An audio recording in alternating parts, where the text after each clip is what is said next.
ကြီးကိုကြည့်ငါလို့ဘာဖြစ်နေတာဟာလားလီးဖြစ် လာလေးပါလာပါလား ဒီအမေပန်းဒီဟာလူလေးစားတယ်ရာဒီဘဲခေါင်းလောင်းကြီးចောင်းစေးချိန်မှာတီး မင်းကဆရာကြီးတော့ကွာ လာမင်းတို့တပွဲလုံးပေးတယ်လာ ဟုတ်ပြီကြိုက်ပြီ အမလေးကဲတော်မူရပါအောင်တော့ကဲတော်မူရပါအောင်တော့ အကြောင်းပြောတာမျက်လုံးဝကြီးနားထောင်နောက်ကကောင်လည်းစကားပြောလို့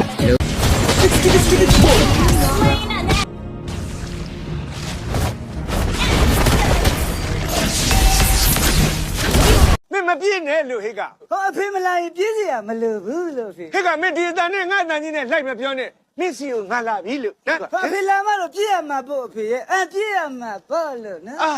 မင်းကငါ့တဲ့တော့အတန်ကောင်းနေပါလားကွာမင်းသိပြီတော့လို့